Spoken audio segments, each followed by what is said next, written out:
नमस्कार दोस्तों, मैं सरविन जांगिड़। दोस्तों, आज का हमारा टॉपिक है रेशियो एंड फ्रैक्शन मेथड। दोस्तों, आज इस वीडियो में हम सीखेंगे कि रेशियो एंड फ्रैक्शन मेथड क्या होता है और मैथ में इसका यूज कैसे करते हैं और कैसे हम टफ क्वेश्चन को रेशियो एंड फ्रैक्शन मेथड की सहायता से आसानी से सोल्व कर सकते हैं। ये सब आज इस वीडियो में हम सीखने वाले हैं। तो आइए शुरू करते हैं। सबसे पहले हम सिंपल पर्सन के माध्यम से रेशियो एंड फ्रैक्शन मेथड को समझेंगे। उसके बाद में कुछ हम अच्छे लेवल के पर्सन सॉल्व करेंगे। तो पहला पर्सन है, राम की आय में 12.5% की वृद्धि करने पर उसकी आय 7,200 रुपये हो जाती है। तो राम की पुरानी आय या प्रारंभिक आय ज्ञात करें। दोस्तों, इसमें 12.5% की वृद्धि होती है। तो सबसे पहले हमें प्रतिशत को फ्रैक्शन में बदलना आना चाहिए कि 12.5% को क्या लिखते हैं। इसको लिखा जाता है भिन्न के अंदर 1/8। इसको ऐसे 1/8 क्यों लिखते हैं दोस्तों, इसके ऊपर मैंने ऑलरेडी वीडियो बना रखा है और इस वीडियो के डिस्क्रिप्शन में उसका लिंक मिल जाएगा। उसमें मैंने बताया कि किस प्रकार से परसेंटेज को फ्रैक्शन में कन्वर्ट करते हैं। तो 12.5% को लिखते हैं 1/8। तो नीचे वाला जो मान होता है ये वास्तविक मान या प्रारंभिक मान होता है, ऊपर वाला होता है कमी या वृद्धि। अगर इसका पहले मान 8 था तो उसमें वृद्धि कितने की? 1 की। नीचे वाला प्रारंभिक वो वास्तविक मान होता है, ऊपर कमी या वृद्धि। तो यहाँ पर क्या है, वृद्धि, तो ये प्लस का। पहले अगर उसका मान 8 था तो वृद्धि कितने की? 1 की। तो कितना हो जाएगा? 9। अब यहाँ पर आय की बात कर रहा है, तो ये तो पुरानी आय हो गई और ये क्या है? नई आय। तो नई आय कितनी है? 7200। यहाँ पर कितनी है? 9। तो हम इसको 9 यूनिट, 9x कुछ भी लिख सकते हैं। तो हम इसको मानते हैं कि 9 यूनिट। तो 9 यूनिट बराबर हमें कितना दे रखा पर्सन में? 7,200। तो यहाँ से 1 यूनिट की वैल्यू कितनी हो जाएगी? 7,200 में भाग देंगे 9 का, तो कितना आ जाएगा? 800। 1 यूनिट बराबर है 800। पूछा क्या? पुरानी आय। पुरानी आय कितनी है? 8 यूनिट। 1 यूनिट बराबर 800, तो 8 यूनिट बराबर कितना हो जाएगा? 800 को गुणा करेंगे 8 से तो हो जाएगा 6,400 रुपये। ये एक सिंपल सा पर्सन था और इस प्रकार से हम परसेंटेज को फ्रैक्शन में कन्वर्ट करेंगे और ऐसे ऐसे इसमें प्लस या वृद्धि जो भी दे रखा है उसको लिखेंगे और ऐसे मान निकाल लेंगे। अब दूसरा प्रश्न, किसी संख्या में क्रमशः 11 से 1/9% की वृद्धि तथा 25% की कमी होने पर नई संख्या 175 है। यानी पहले कोई संख्या थी, उसमें पहले वृद्धि हुई, फिर कमी हुई और बाद उसका मान कितना होगा? 175। तो ये पूछा कि उसका प्रारंभिक मान क्या था या पुरानी संख्या क्या थी। सबसे पहले है परसेंटेज। 11 से 1/9 को लिखते हैं 1/9 प्रतिशत के। इसको प्रतिशत को भिन्न में बदलेंगे तो आ जाएगा 1/9। 25% को लिखते हैं 1/4। ये वास्तविक मान है, ये कमी या वृद्धि। तो यहाँ पर वृद्धि हुई तो ये प्लस का और यहाँ पर 25% कमी हुई तो ये हो जाएगा माइनस का। पहले इसका मान था 9, इसमें वृद्धि हुई 1 की, तो कितना हो गया? 10। इधर 25% की कमी, तो पहले इसका मान था 4, इसमें कमी हुई 1 की, तो कितना हो गया? 3। अब इसको मल्टीप्लाई करना है। 9 गुणा 4 हो जाएगा 36, इधर हो जाएगा 30। कटता है तो इसको काट देंगे। 6 से काटा 6 और 6 से काटा 5। तो पहले इसका मान था 6 यूनिट, अब क्या है? 5 यूनिट। और नया मान कितना है? 175 है। यानी 5 यूनिट बराबर हमें कितना दे रखा है? 175, 175। तो 1 यूनिट की वैल्यू निकाल लेंगे इसमें। 1 यूनिट बराबर हो जाएगा 175 में भाग देंगे 5 का, तो कितने बार जाएगा? 5 गुणा 3 15 और ये 5 35। 1 यूनिट की वैल्यू हो जाएगी 35। पूछा क्या है? पुरानी संख्या या प्रारंभिक मान, वो कितना है? 6। 1 यूनिट बराबर है 35। तो 6 बराबर कितना हो जाएगा? 35 को मल्टीप्लाई करेंगे 6 से तो हो जाएगा 210। इसका आंसर हो जाएगा 210। अगला प्रश्न है, पहली संख्या तीसरी से 14 सही 2/7% अधिक तथा दूसरी संख्या तीसरी से 16 सही 2/3% अधिक है। तो तीनों का अनुपात ज्ञात करें। दोस्तों, इसमें देखो पहली संख्या, दूसरी संख्या, तीसरी संख्या दे रखी है हमें। तो ये मान लीजिए पहली संख्या है, ये दूसरी और ये तीसरी। इसको हम रेशियो के अंदर भी लिखेंगे। पहली संख्या तीसरी से 14 सही 2/7, इसको लिखते हैं 1/7 फ्रैक्शन में। 14 से 2/7% को 1/7 लिखा जाता है। तो पहली संख्या तीसरी से, तो तीसरी संख्या इसमें क्या है 7, और पहली संख्या क्या है, तीसरी से अधिक है, तो ये हो जाएगी वर्दी। तो पहली संख्या हो जाएगी 7 + 1 8। पहली संख्या तीसरी से 14 से 2/7% अधिक है, तो तीसरी अगर 7 है तो उसमें 1 की वृद्धि कर देंगे, पहली हो जाएगी 8। दूसरी संख्या तीसरी से 16 से 2/3% अधिक है, तो इसको फ्रैक्शन में लिखते हैं 1/6। तीसरी से, तो तीसरी संख्या कितनी है, 6, और उसमें वृद्धि हुई तो दूसरी क्या हो जाएगी, 6 और 1 7। ये हमारे पास में दोस्तों रेशियो बन गया। अब क्या करना है, इनको मर्ज करना है, मिलाना है। तो देखो इसमें कॉमन क्या है, इसमें कॉमन है तीसरी संख्या, तीसरी संख्या इसमें भी, तीसरी संख्या इसमें भी है, तो खाली स्थान पे क्या आएगा, जो कॉमन है, यहाँ पर क्या आएगा 7 आएगा, यहाँ पर क्या आएगा 6 आएगा।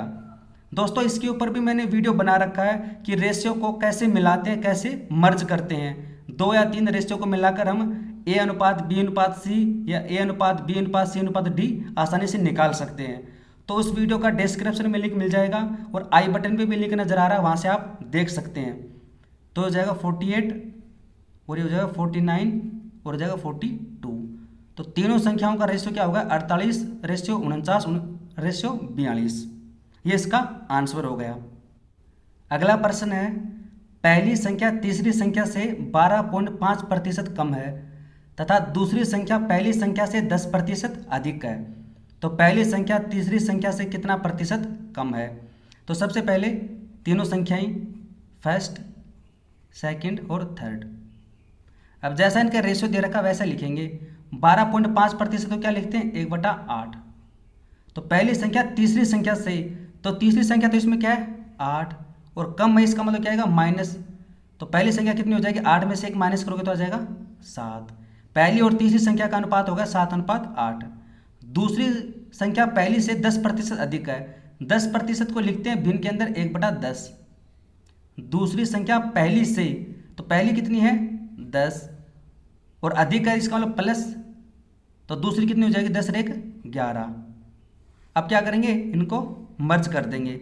इनमें कॉमन क्या है, पहली संख्या, पहली संख्या इसमें भी है, पहली संख्या इसमें भी है, तो खाली स्थान पे क्या आएगा पहली संख्या। यहाँ पर पहली संख्या क्या है 7, यहाँ पर क्या आएगा पहली संख्या, इसकी पहली संख्या क्या है 10। अब इनको मिला देंगे, ये हो जाएगा 70, 77 और 80। तो पहली संख्या तीसरी संख्या से कितना प्रतिशत कम है, पहली संख्या तीसरी संख्या से कितना प्रतिशत कम है, तो पहली संख्या वो तीसरी से कितना कम है 10 कम है, कितना 10। तो क्या करेंगे, यहाँ पर लिखेंगे 10 बटे में तीसरी संख्या से पूछा है, तीसरी संख्या 80 और गुणा कर देंगे 100% से, 0 से 0, और जब 100 में भाग देंगे 8 का तो आ जाएगा 12.5%। इसका आंसर हो जाएगा दोस्तों 12.5%। ये इसका आंसर हो गया। अगला प्रश्न है, पहली संख्या दूसरी की 83.1/3% है, तीसरी संख्या दूसरी की 64.28% है, तो दूसरी पहली से कितना प्रतिशत कम या अधिक है। दोस्तों यहाँ पर संख्या की जगह कोई नाम भी दे सकता है, या जैसे राम की आय श्याम की आय से इतना प्रतिशत अधिक है, या श्याम की आय मोहन की आय से। यहाँ पर हमने संख्या ली है, यहाँ पर कुछ भी हो सकता है। इसमें क्या है, कोई भी 2 कॉमन होंगे इसके अंदर। जैसे पहली संख्या दूसरी की 83.1/3% है, तो 83.1/3% को दोस्तों 5/6 लिखते हैं। तो अगर ये समझ में नहीं आया तो इस वीडियो का डिस्क्रिप्शन में लिंक मिल जाएगा परसेंटेज का, कि प्रतिशत को भिन्न में कैसे बदलते हैं, वहाँ से आप देख सकते हैं। और 64.28% को लिखते हैं 9/14 14। तो क्या है, पहली संख्या, तो सबसे पहले यहाँ पर संख्या लिखते हैं। अब इनका रेशियो लिखेंगे। इसमें पहली संख्या दूसरी संख्या की 83.1/3% है। यहाँ पर तो ना तो कमी है ना वृद्धि, यानी ये इसकी कमी वृद्धि नहीं दे रखी, संख्या इतनी ही है। तो दूसरी की, तो दूसरी संख्या यहाँ पर कितनी है 6, और पहली कितनी हो जाएगी 5। तीसरी संख्या दूसरी की 64.28 है, तो यहाँ पर दूसरी संख्या तो हो जाएगी 14 और तीसरी हो जाएगी 9। अब इनको मर्ज कर देंगे। दोनों में बराबर क्या है, कॉमन क्या है, दूसरी संख्या, तो यहाँ पर क्या आएगा 6, यहाँ पर क्या आएगा 14। तो 14 गुणा 5 होता है 70, 14 गुणा 6 होता है 84 84, और ये हो जाएगा 54। क्या पूछा है, दूसरी पहली से कितना प्रतिशत कम या अधिक है। तो दूसरी संख्या है वो पहली से क्या है, दूसरी संख्या पहली से ज़्यादा है, कितने ज़्यादा है 14 ज़्यादा है, और किससे है? पहली से। 14 गुणा 5 होता है 70, और जब 100 में भाग देंगे 5 का तो आ जाएगा 20%। तो इसका आंसर होगा 20%। अगला प्रश्न है, चीनी के मूल्य में 44.44% की कमी होने पर खपत में कितने प्रतिशत की वृद्धि करें कि कुल खर्च में 33.1/3% की कमी हो? तो दोस्तों सबसे पहले इसका कॉन्सेप्ट क्या होता है कि मूल्य को गुणा करते हैं खपत से, यानी कंजप्शन की कितना हम खर्च करते हैं, तो वो बराबर होता है एक्सपेंडिचर के खर्च के। जब कोई भी सामान खरीदते हैं उसका भाव क्या है, उसका मूल्य क्या है, और कितनी क्वांटिटी हम खरीदते हैं, वो किसके बराबर होगा? उसके एक्सपेंडिचर के बराबर होगा। तो 44.44% को क्या लिखते हैं? 4/9। तो चीनी के मूल्य में 44.44% की कमी होती है, यानी पहले उसका मान कितना था? 9। ऊपर वाली क्या होती है? कमी या वृद्धि। कमी, तो 9 में से 4 माइनस करेंगे तो कितना बचेगा? 5। पहले चीनी का मूल्य था 9, अब क्या है? 5। खपत में हमें दे नहीं रखा, हमें निकालना है, तो माना पहले इसकी खपत थी x और बाद में कितनी है? y। तो कुल खर्च में 33 से 1/3% को लिखते हैं 1/3 की कमी, तो ये माइनस। तो पहले उसका खर्च 3 था, अब 1 माइनस कर दें तो आ जाएगा 2। तो अब यहाँ पर x और y हमें निकालना है, तो इनको मल्टीप्लाई करेंगे तो 9x बटे, इधर इसको मल्टीप्लाई करेंगे 5x, और इसके बराबर दे रखा है 3/2। यहाँ से x और इससे काट देंगे तो आ जाएगा 3। तो x बटे वाई बराबर हो जाएगा 5/6। यानी पहले x का मान कितना था? 5, बाद में कितना होगा? 6। वृद्धि कितने की? 1 की। किसके ऊपर? 5 के ऊपर। तो गुणा कर देंगे 100 से, तो हो जाएगा 20%। इसका मतलब क्या हुआ? खपत के अंदर 20% की वृद्धि हुई। अगला प्रश्न है, चावल के मूल्य में 25% की वृद्धि होने पर 800 रुपये में 20 kg कम खरीदे जाते हैं, तो प्रारंभिक तथा अंतिम उपभोग तथा मूल्य ज्ञात करें। कि पहले कितना खर्च करते थे और पहले उसका मूल्य क्या था, और बाद का भी निकालना है। तो देखो चावल के मूल्य में अभी हमने पढ़ा था कि जब मूल्य को गुणा करेंगे खपत से तो क्या आता है? खर्च आता है। तो मूल्य के अंदर 25% की वृद्धि हुई। 25% का मतलब 1/4। पहले उसका मूल्य मान लीजिए 4 था, उसमें वृद्धि हुई 1 की, अब कितना हो गया? 5। खपत के बारे में हमें पता नहीं है, और खर्चा क्या दे रखा? 800 रुपये। यानी 800 रुपये में 20 kg कम खरीदे जाते हैं। दोस्तों पहले भी 800 रुपये खर्च करता था, अब भी कितना करता है? 800 रुपये खर्च करता है। तो दोस्तों जब खर्च समान हो, जब एक्सपेंडिचर समान हो, तो क्या होगा? उसका उपभोग है वो क्या होता है? उल्टा हो जाता है, रिवर्स हो जाता है। ये 4:5 है तो हो जाएगा 5:4। ये मूल्य होता है, ये होता है खपत। अगर खर्चा बराबर है एक्सपेंडिचर तो इनका रेशियो चेंज हो जाएगा। 4:5 है तो हो जाएगा 5:4। क्यों? क्योंकि जब इनको मल्टीप्लाई करेंगे 4 × 5 20, 5 × 4 20, इसका मतलब क्या है? खर्च समान है, तो इसका उपभोग हो जाएगा 5:4। इसमें 20 kg की कमी होती है, तो यहाँ पर कमी कितने की? 1 की। 1 बराबर है 20, तो 20 को गुणा करें 5 से तो आ जाएगा 100। पहले कितना खरीदता था? 100 kg, और 20 × 4 80। अब कितना खरीदता है? 80 kg। तो प्रारंभिक तथा अंतिम उपभोग क्या है? पहले खरीदता था 100 kg, बाद में खरीदता है 80 kg, यानी 20 की कमी हो गई। अब बात करते हैं मूल्य की। पहले 800 रुपये में कितना खरीदता था? 100। तो 800 रुपये में खरीदता था 100 kg, तो भाव क्या था उस वक्त? 8 रुपये पर kg। रुपये कितना है? 800 ही है। अब भी क्या है? 800 रुपये है, लेकिन अब खरीदता कितना है? 80। तो कितना हो जाएगा? 10 रुपये पर kg। ये हो गया प्रारंभिक मूल्य, और ये हो गया नया मूल्य, अंतिम मूल्य। तो ये इसका आंसर हो गया। अंतिम प्रश्न है, किसी वस्तु के मूल्य में क्रमशः 11 से 1/9% तथा x% की वृद्धि होती है। सबसे पहले मूल्य के अंदर 2 बार वृद्धि होती है तथा 10% की कमी करने पर। पहले तो मूल्य के अंदर 2 बार वृद्धि होती है और 1 बार क्या होती है? कमी होती है 10% की। खपत में 33.1/3% की वृद्धि होती है। उसका जो कंजप्शन है खपत, उसमें 33 से 1/3% की वृद्धि होती है। यदि कुल खर्च में 50% की वृद्धि हुई हो तो x का मान ज्ञात करें। हमें x का मान ज्ञात करना है। तो सबसे पहले देखो मूल्य के अंदर 3 बार दे रखा है, इसमें 2 बार वृद्धि 1 बार कमी। तो 11 सही 1/9 का मतलब होता है 1/9।